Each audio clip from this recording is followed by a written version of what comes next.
എനിക്ക് ടാക്സിന്റെ പ്രശ്നമൊന്നുമില്ല. സാധാരണ അയക്കുന്ന കാശ് മുഴുവൻ അവന്റെ തന്നെ NRE അക്കൗണ്ടിലാണ്. എന്റെ ഇൻകം ടാക്സ് പ്രശ്നം വളരെ വളരെ രൂക്ഷമായിരിക്കുകയാണ്. ഈ കക്ഷി എനിക്ക് 2.5 ലക്ഷം രൂപ തരാനുണ്ട്. 50,000 കൂടി അടുത്ത മാസം തരാമെന്ന് പറഞ്ഞിരിക്കുകയാണ്. ആ ചെക്കും ഞാൻ നായർ സാബിന്റെ പേരിൽ വാങ്ങിച്ചോട്ടെ? വാങ്ങിച്ചോ? ഇതൊക്കെ നേരത്തെ കൂട്ടി എന്നോട് ചോദിക്കേണ്ട കാര്യമുണ്ടോ? സദാനന്ദന് ഇത്രയും നല്ല ഒരു ബന്ധം ഉണ്ടാക്കി തരാൻ ശ്രമിക്കുന്ന വിശ്വൻ ആണോ? കല്യാണം കഴിക്കണ്ടേ? ഓഹോ, ഷൂ കമ്പനി ഒന്ന് പൊക്കി വിട്ടിട്ട് വേണം അതേപ്പറ്റി ആലോചിക്കാൻ. അപ്പൊ നായർ സാബ്, നാളെ തന്നെ ചെക്ക് മാറി കാശ് കിട്ടൽ ഉപകാരമായിരിക്കും. അപ്പൊ ഗുഡ് നൈറ്റ്. ഗുഡ് നൈറ്റ് ചേച്ചി.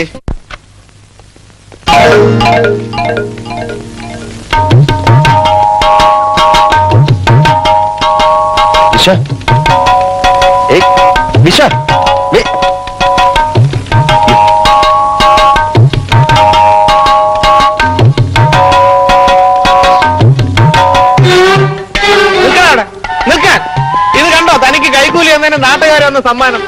10,000 രൂപ വാങ്ങിച്ച് ഇനി എന്നെ പറ്റിക്കാമെന്ന് നോക്കണ്ടടാ കള്ള റാസ്കൽ. എനിക്കിനി നിന്റെ ജോലി വേണ്ട. പക്ഷെ നിന്നെ 2 ഇടിക്കാൻ ഞാൻ ഇവിടുന്ന് പോകില്ല. കാശ് താടാ. ജോലി തരാമെന്ന് പറ്റിക്കുന്ന കള്ള. കാശ് താടാ. ജോലിയോ? ഇവിടെ താൻ വിശ്വന് കൊടുക്കാനുള്ള കാശല്ലേ അത്? വിശ്വനും കിഷനും ഒന്നല്ല എന്റെ കാശ്. നീയാണ് എന്റെ കാശ്. എന്നെ കണ്ട് നീ ഓടിയപ്പോഴേ മനസ്സിലായടാ കള്ള, കരിങ്കള്ള. കാശ് താടാ.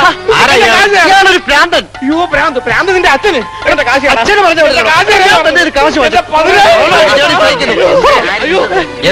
എന്താ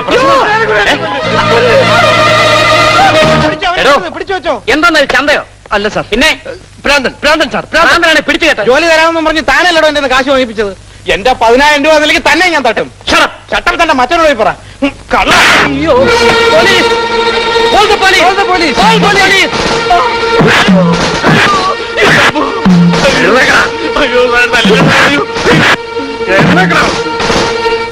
എടാ, എന്റെ സ്റ്റേഷൻ അതിർത്തിയിൽ ഒരുത്തരം തലവക്കാൻ ഞാൻ സമ്മതിക്കില്ലടാ. നിനക്കറിയോ, 7 പേരെ കുത്തിക്കൊന്ന സോഡാ കുപ്പി 7 മേലേന ഈ ലോക്കപ്പിലിട്ടാണ് ഇടിച്ച് ഞാൻ തരിപ്പണമാക്കിയത്. പിന്നെ അല്ലേ പീറച്ചെറുക്കനായി നീ മുതലാളിയുടെ സാർ എന്നെ ഇത്രയും നേരം തല്ലി സൂച്ചില്ലേ? ഇനി ഞാൻ പറയുന്നൊന്ന് കേൾക്കൂ. മിണ്ടരുത്. എന്റെ ഈശ്വര, ഒരു തെറ്റും ചെയ്യാത്ത എന്നെ നീ എന്തിനെ പരീക്ഷിക്കുന്നു? 10,000 രൂപ കൊടുത്തതും പോലെ 4 ഭാഗത്തുനിന്ന് ഇടിയുന്നു. ആർക്കതാ 10,000 കൊടുത്തത്? സാർ അവിടെ ചെന്നിരുന്നാട്ടെ. ഇവനെ ഞാൻ ശരിപ്പെടുത്തന്നേ. ആ കള്ള മൂന്തകൃഷ്ണ തല്ലാനോ ഒങ്ങിയപ്പോ സാറിന്റെ മുഖത്ത് കൊണ്ടതാ. എന്റെ പൊന്നു സാറേ, എനിക്ക് ജോലി തരാമെന്ന് പറഞ്ഞ് 10,000 രൂപ എന്റെ വാങ്ങിച്ച സാറിന് തരാൻ എത്രയോ തവണ ഞാൻ അവനെ കാണാൻ ചെന്നു. ഒടുവിൽ അവൻ പറയുക എനിക്ക് ഭ്രാന്താണെന്ന്. മുകുന്ദകൃഷ്ണൻ അങ്ങനെ ചെയ്യില്ല, ഞാൻ വിശ്വസിക്കില്ല. ഇപ്പൊ എനിക്ക് തന്ന പോലെ 5-6 ഇടി അവനും കൊടുത്തു നോക്ക്. സത്യം പുറത്തു വരും. എന്റെ അച്ഛനാണ് അവൻ എന്റെ കൈക്കൂലി വാങ്ങിച്ചു. സാറേ നുണയാണ്. ഞാൻ 2 കൂടെ പൊട്ടിക്കട്ടെ? ഒരു മിനിറ്റ്, ഞാൻ വരുന്നുണ്ട്.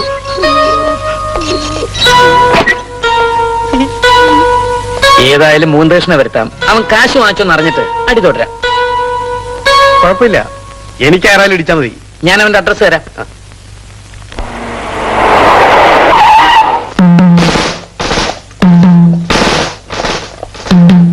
இங்க முகுந்த கிருஷ்ண கர்த்தாரு. எதுக்கு சார்? அவன் எங்க இருக்கான் சொல்லு. அதுதான் வீடு.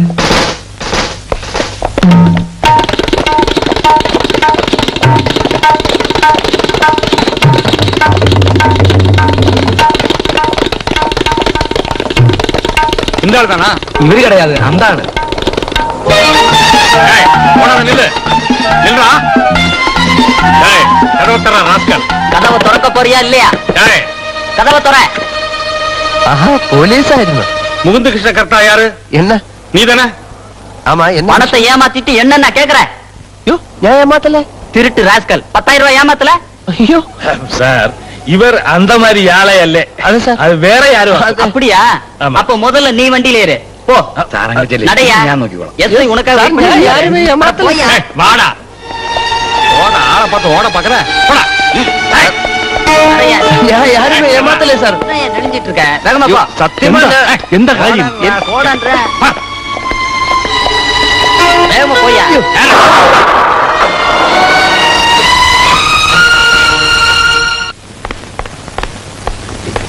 சார், ഈ നിൽക്കുന്ന മനുഷ്യൻ എനിക്ക് 10,000 രൂപ തന്നു. സത്യം പറയടാ മുകുന്ദകൃഷ്ണ. സാർ അത് തന്നോ ഇല്ലയോ? സാർ രൂപ തന്നത്, പക്ഷെ അങ്ങനെയല്ല sir. Say yes or no. ഇടിച്ചിട്ട് മൂക്കാൻ പറ്റും. സത്യം പറയടാ. രൂപ തന്നത് സത്യ, പക്ഷെ അത് no more clarifications. Inspector, I want to see him behind the bars. Sir ഓഫീസിൽ തന്റെ നിഴല് പോലും കണ്ടുപോരുത്. You are dismissed. Sir sir നിൽക്കടാ. സാറ് ഇവിടെ വരാ. നിനക്കുള്ള ഞാൻ തരാം. ഒന്നും അറിയാത്ത പാവത്തിന് ദ്രോഹിച്ചു. വെറുതെ നീയല്ലേ പറഞ്ഞു ഇവന് ഭ്രാന്താണെന്ന്? സാർ ഇവന് ഭ്രാന്താണ് സാർ. ഒരു നല്ല കുടുംബത്തിൽ ജനിച്ച് എനിക്ക് ഭ്രാന്താണെന്ന് പറഞ്ഞ് ഇവന്റെ പേരിൽ കേസ് ചാർജ് ചെയ്യണം. എടാ, നിനക്കറിയാമോ ഞാൻ ആരാണെന്ന്? ഇവിടുത്തെ മുൻ മേയറായിരുന്ന MC ഗോപാലൻ നായരുടെ അനന്തരവനാണ്ടാ. ഡോക്ടർ രവീന്ദ്രൻ, എന്റെ അമ്മാവന്റെ മോൻ. സുലോചന, എന്റെ അമ്മാവന്റെ മരുമോള്. സാർ, ഇതെല്ലാം അറിഞ്ഞുകൊണ്ട് ഞാനൊരു അന്തസ്സുള്ള കുടുംബത്തിൽ അംഗമാണെന്ന് അറിഞ്ഞുകൊണ്ട് ഇവൻ എന്നെ മനഃപൂർവ്വം ചതിക്കായിരുന്നു. ഇവനെ വിടരുത് സാർ. അയ്യോ സാർ, ഇത് കേസാക്കരുത്. ഇപ്പോൾ എങ്ങനെ ഇരിക്കുന്നു? സാർ ഇത് കേസാക്കരുത്. ഇതെന്റെ മാനത്തിന്റെ പ്രശ്നമാണ്. എങ്ങനെയെങ്കിലും 24 മണിക്കൂറിനാണ് ഞാൻ കാശെത്തിക്കാം. ഞാൻ പൊക്കോട്ടെ സാർ. പക്ഷെ നന്നായിട്ടൊന്ന് പെരുമാറണം സാറേ, അല്ലെങ്കിൽ എന്റെ മനസ്സിന് സമാധാനം കിട്ടൂല.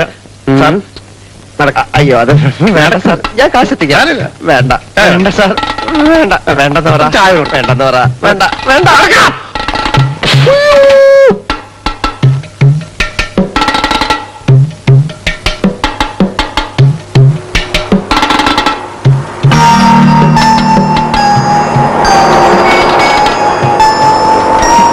എന്താ മൂന്നായി കേൾക്കുന്നത്? മൂന്നേട്ടെ പറ്റി ഒരിക്കലും ഇങ്ങനെ വിചാരിച്ചില്ല. 14 വർഷമായി ഞാൻ ഈ തെരുവിൽ വന്നിട്ട് ഇന്ന് വരെ ഇവിടെ ആരെയും പോലീസ് പിടിച്ചിട്ടില്ല. അതിനിവിടെ ആരും ഒരു കുറ്റവും ചെയ്തിട്ടില്ല. ഈ തെരുവിൽ മാറിപ്പോയി. അയ്യയ്യേ, ചേ ചേ ചേ ചേ. അരയിലെ ചരട് പാമ്പായി കടിച്ചാൽ കാട്ടിലെ പാമ്പ് ഓടി കടിക്കുന്ന ഒരു ചൊല്ലുണ്ട്. മാലിന്യാന്ന് വിചാരിക്കുന്ന നിങ്ങളൊക്കെ ഇങ്ങനെ ചെയ്താ ഞങ്ങൾ പിന്നെ ആരെയും വിശ്വസിക്കുക? കള്ളനും ചതിനൊന്നും ഈ തെരുവിൽ വേണ്ട. വേഗം വീടൊഴിഞ്ഞ് പോയാൽ മതി. ഒരു വെടിക്കുള്ള മരുന്ന് നിന്റെ കയ്യിലുണ്ടെന്ന് ഇപ്പോഴറിഞ്ഞത് മൂന്നാ. ആക്ച്വലി എന്താ മുകുന്ദ സംഭവിച്ചത്? എല്ലാരും കൂടെ എന്നെ കള്ളനും ചതീനമാക്കി ഇരിക്കല്ലേ, അങ്ങനെ തന്നെ അങ്ങ് വിശ്വസിച്ചോളൂ. എന്ന് പറഞ്ഞാൽ എങ്ങനെയാ? പോലീസുകാർ എന്നാ പറഞ്ഞത്? താൻ പണം ഏമാത്തിയാച്ചെന്ന്. ഞാൻ ഏമാത്തിയാച്ച അത്ര തന്നെ എന്ന് പറഞ്ഞ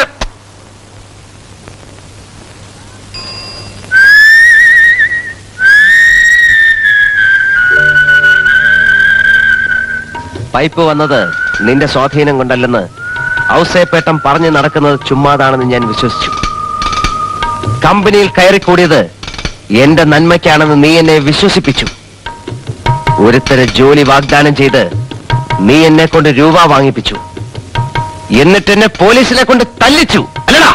മുകുന്ദ, ഔസേപ്പ് പറഞ്ഞു നടക്കുന്നത് നുണ.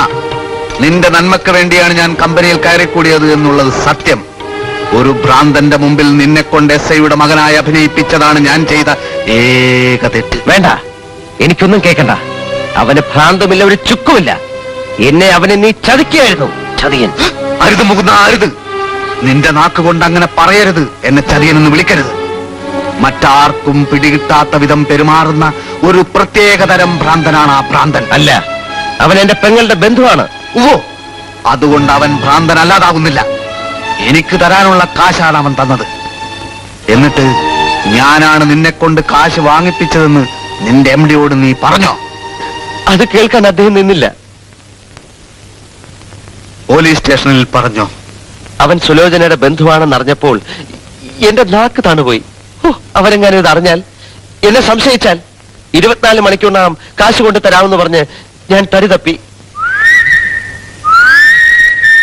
MDയോടെങ്കിലും സത്യം പറയാമായിരുന്നു.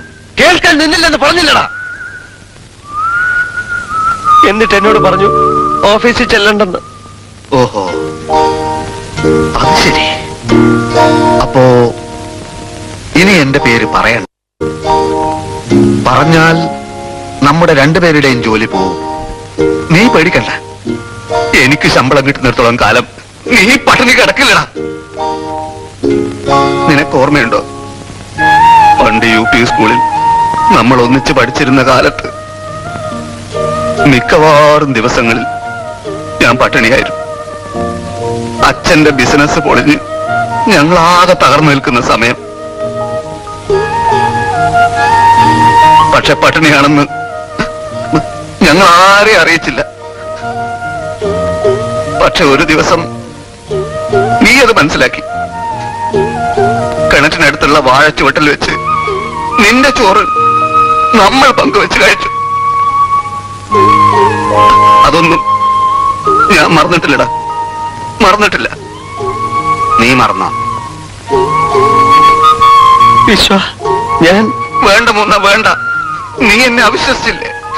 ഇത്രയൊക്കെ ഓർത്തു വെക്കുന്ന ഞാൻ നിന്നെ ചതിക്കുമെന്ന് നീ വിശ്വസിച്ചല്ലോ മൂന്ന. ഇല്ല വിശ്വ, ഞാൻ അങ്ങനെ പറഞ്ഞു. മതി പോവാ ഞാനിവിടെ. വിശ്വ പോകരുത്. 24 മണിക്കൂറിനകം നീ എങ്ങനെയാ കാശ് കൊടുക്കുക? നിന്റെ മാനം നമുക്ക് രക്ഷിക്കണ്ടേ? ഇങ്ങനെ ഒരു കേസിൽ നീ കുടുങ്ങിയെന്ന് നിന്റെ പെങ്ങളുടെ ഭർത്താവിന്റെ വീട്ടുകാർ അറിഞ്ഞാൽ?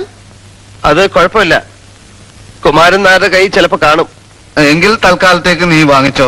ഞാൻ ഇപ്പൊ തന്നെ ചെങ്കൽപ്പേട്ടിലെ എന്റെ ഒരു സുഹൃത്തിന്റെ വീട്ടിലേക്ക് പോവാണ്. കാശും കൊണ്ട് വരാം. ചിലപ്പോ മറ്റന്നാളായി പോവും. കുമാരൻ നായർക്ക് ബാങ്കിൽ കാശില്ലാതിരിക്കില്ല. ആദ്യം ആ കാശ് നമുക്ക് സ്റ്റേഷനിൽ കൊടുക്കണം. പിന്നെ മറ്റവൻ ഭ്രാന്തരാണെന്ന് ഞാൻ തെളിയിച്ചു കൊടുക്കണം. ഞാൻ ഇപ്പൊ തന്നെ ചെങ്കൽപ്പേട്ടിലേക്ക് പോവാണ്. എന്നാലും മൂന്ന നീ എന്നെ അവിശ്വസിച്ചില്ലേ? Sorry Viswa, I am sorry. തനിക്കെന്തോ അബദ്ധം പറ്റിയതാണെന്ന് എനിക്ക് മനസ്സിലായി. ആട്ടെ, ആരാ തന്നെ അബദ്ധത്തിൽ ചാടിച്ചത്?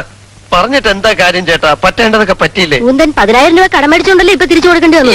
എനിക്ക് എന്റെ ചേച്ചി എന്താ സംഭവിച്ചത് ഞാൻ പിന്നീട് പറയാം. ശനിദശ എന്റെ തലയ്ക്ക് കുന്തം പിടിച്ചോണ്ടിരിക്കുക. ചേട്ടാ, താ ചേട്ടാ, പൈസ ഞാൻ തരാം. പക്ഷേ പക്ഷേ പക്ഷേ എന്താ? പക്ഷേ പ്രശ്നമുണ്ട്. അടുത്ത ആഴ്ച സിമന്റ് വാങ്ങിക്കാനുള്ള കാശാ. വേഗം തിരിച്ചു തരണം. തരാം. സാധാരണ ഡ്രാഫ്റ്റ് എപ്പോഴാ വരുന്നേ? 20,000 ഡ്രാഫ്റ്റ് ഇല്ലേ? ആ. അടുത്ത മാസം 15-നാ. പോയോ? ഇല്ല, അതാ പ്രശ്നം. അതുവരെ വേറെ കാശില്ല. ഒരു കുഴപ്പമില്ല. തൽക്കാലം എന്റെ മാനം രക്ഷിക്കണം പ്ലീസ്. മാനം രക്ഷിച്ചോ? ആ. ഞാൻ പറയാനുള്ളത് പറഞ്ഞു, അത്രേ ഉള്ളൂ. ആ, ആ. അവിടെ നിന്നാ മതി. ആ. ആ താക്കോലിങ്ങടുത്തേ.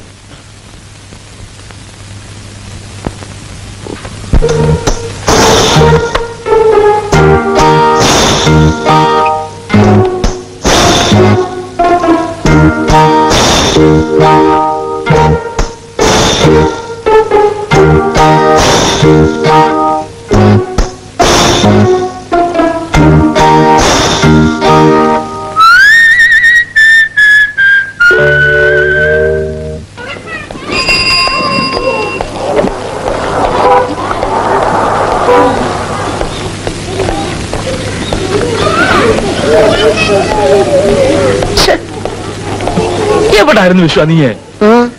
കേസ് തീർക്കാൻ വേണ്ടി 3 ഞാൻ കാശ് കൊടുത്തു. അത് ഇന്നലെ രാത്രി ആരോ ബോട്ടിച്ചോണ്ട് പോയത്രേ. ഇവനെ കൊണ്ട് ഞാൻ തോറ്റു കുമാർ സാബ്. നിങ്ങളോട് എന്തിനാ അവൻ കാശ് വാങ്ങിച്ചത്? ഞാൻ കൊണ്ടുവരുമെന്ന് അവനോട് പറഞ്ഞതല്ലേ. എന്റെ ബാങ്ക് സ്ട്രൈക്ക് ആയത് കാരണം ഞാനൊരു ഫ്രണ്ടിനോട് കടം വാങ്ങിക്കുകയായിരുന്നു. എങ്കിൽ വേഗം ചെല്ലും മോനെ, അവൻ ആകെ വിഷമിച്ചിരിക്കുക. ഈ മുകുന്ദന് വേറെ എന്തൊക്കെയോ ചെലവുകൾ ഉണ്ടെന്നാ തോന്നുന്നു. അതെ, കള്ളന്മാര് വന്നൊന്നും ആവില്ല. നോണ പറയാവുന്നേ. നീ ഒന്ന് ചുമ്മാ ഇരുന്നേ. നിങ്ങൾ സിമന്റ് ഇറക്കി തന്നെ. കുമാർ സാബിന്റെ കാശ് ഞാൻ തരാം. ഈ അവസ്ഥയിൽ ആ പാവത്തിന് ഉപദ്രവിക്കണ്ട അല്ലേ? ഈ കാശ് തൽക്കാലം അവന് കൊടുക്കട്ടെ. ചെല്ലും മോനെ. എന്ത് സ്നേഹമുള്ള ചെക്കനാ.